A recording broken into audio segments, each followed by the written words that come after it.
No, mostly it's about our spring game on Saturday.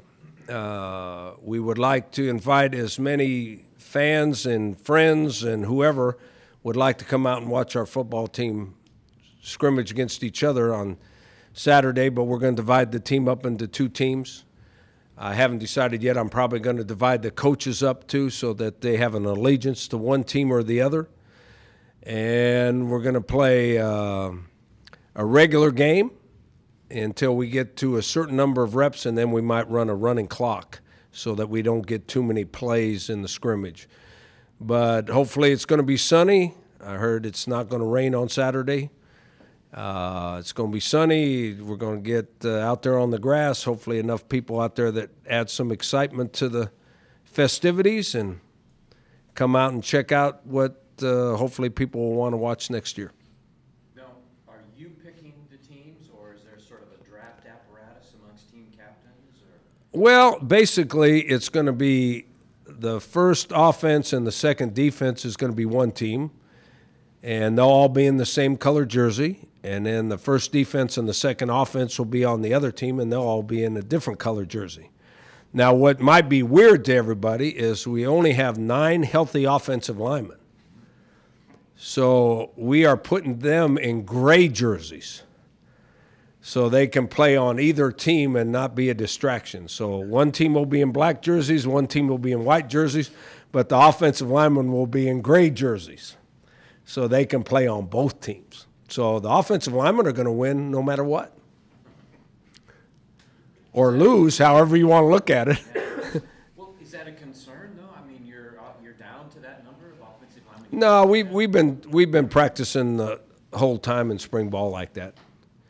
And we have actually we have 3 projected starters in the offensive line that aren't practicing.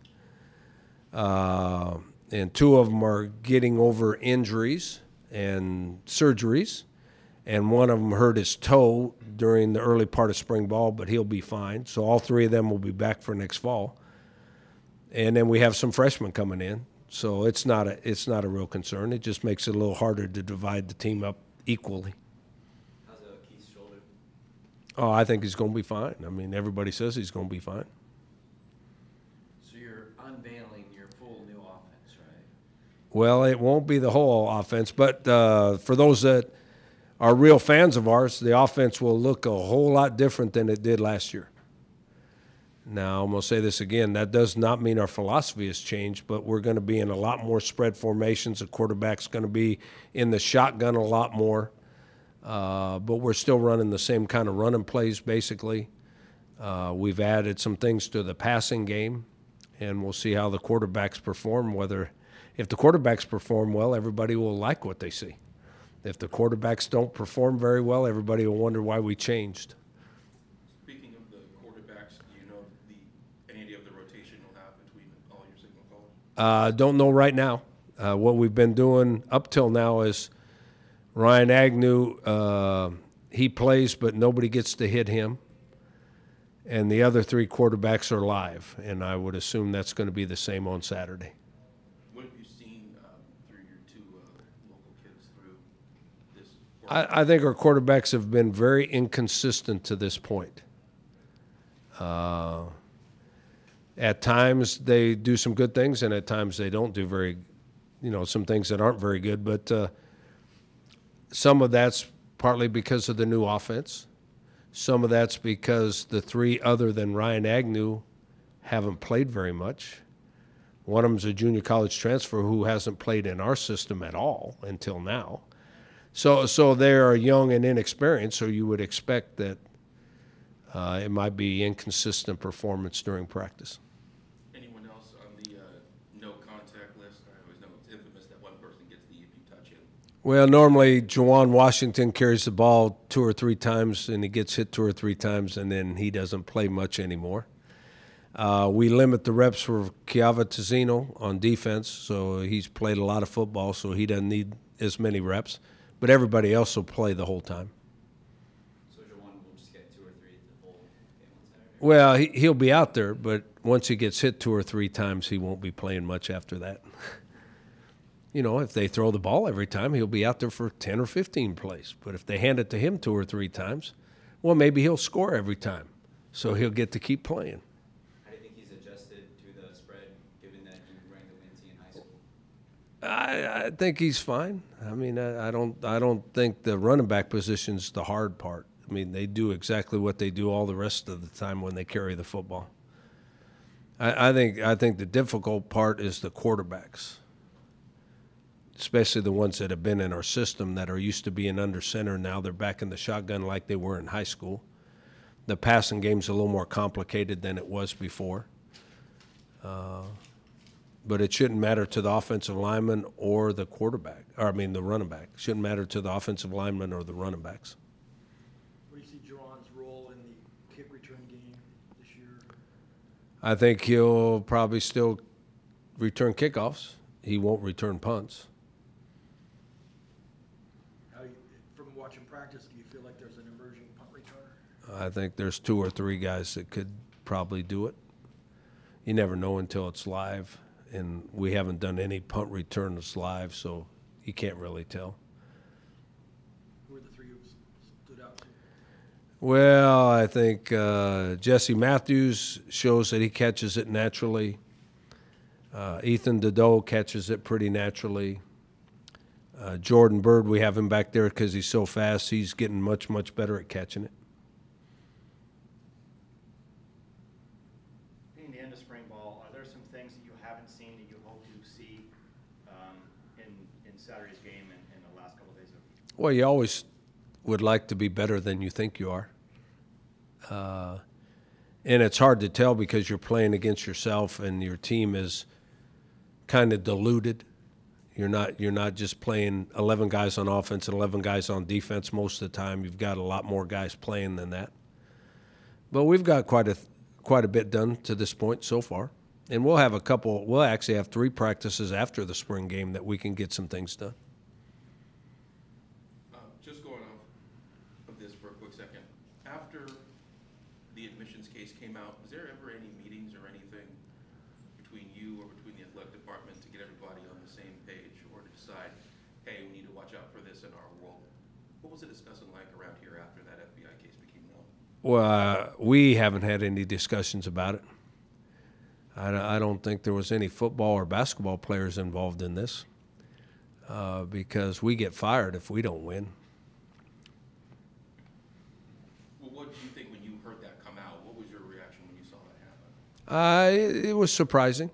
It surprised me that was going on to that extent. I think maybe a small part of that's been going on for years and years and years, but that seemed a lot bigger and more detailed and a lot more widespread than I would have ever guessed.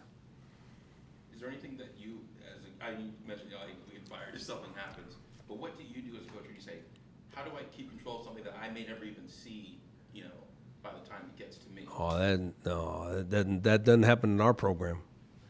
I know everybody we're recruiting. I know everybody that we're trying to get admitted to school. I mean, just because we recruit them doesn't mean they're admitted to school.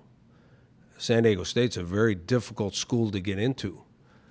So I know everybody that we're recruiting. I know everybody that we want on our team next year, and I know exactly where the acceptance or non-acceptance procedure is and where we are at that point. I mean, every kid that we signed to scholarship has not been admitted to school yet.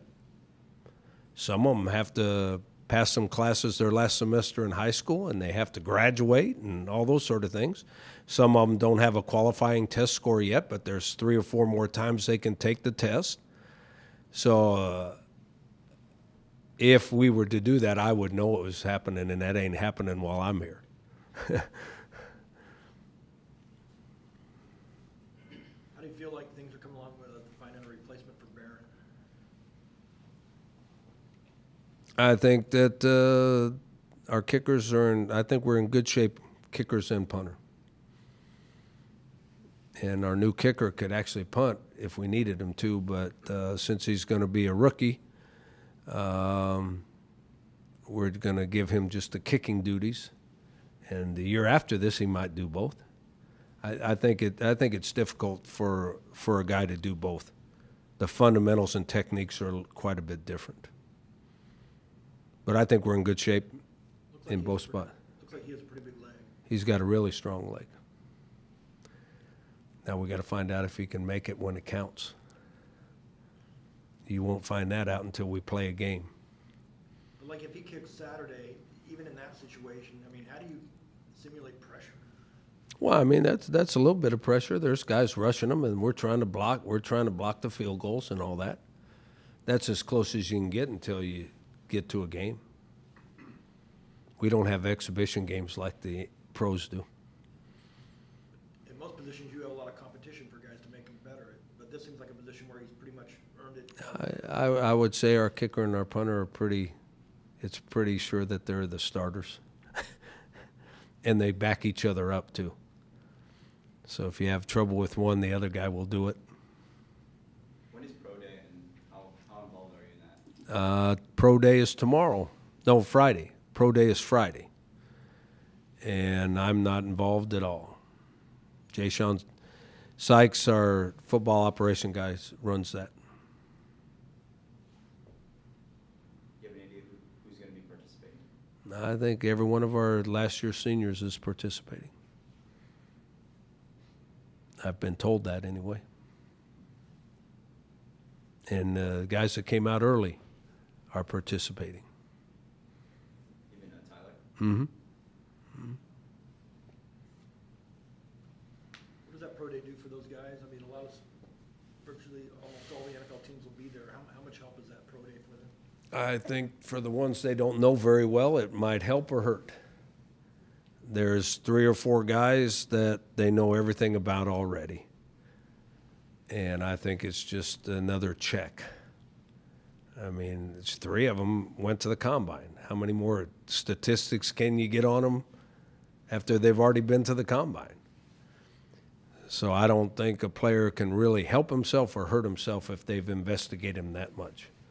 The guys that they haven't investigated thoroughly could do some things that make them investigate them thoroughly.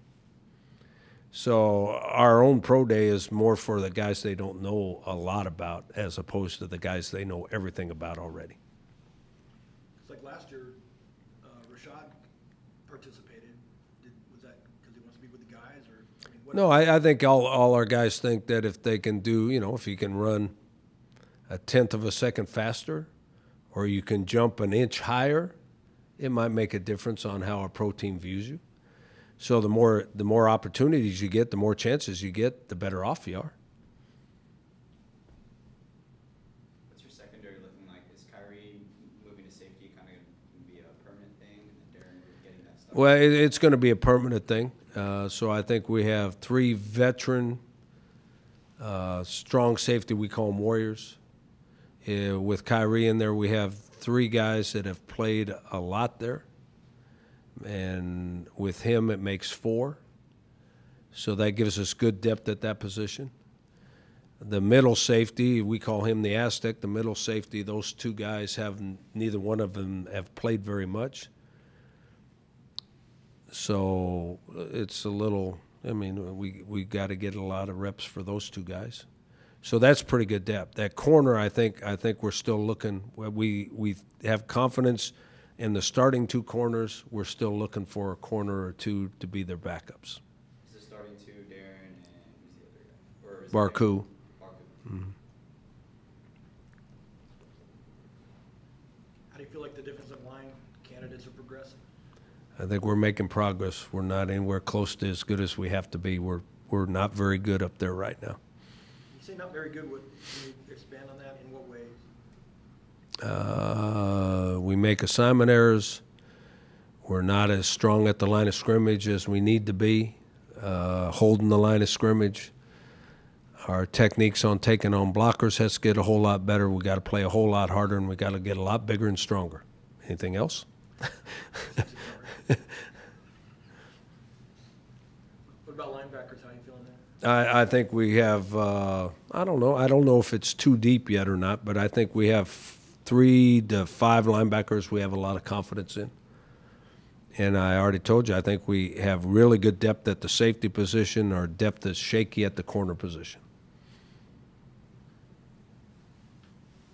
change to the spread formation, how do you feel like the receivers are embracing that and doing that? I think our receivers have a long way to go.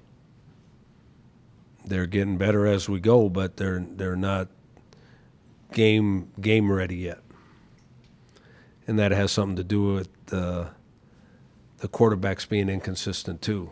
The receivers make quarterbacks look good. It's kind of your top two receivers right now in the depth chart. I wouldn't put any of them as the top three. They're all on the same plane, and they're all still competing to play. Anything else for Coach? In running backs, how do you see that shaking out behind Juwan? I think they're still competing to see who the backup is or who the two backups are. I think they're still competing.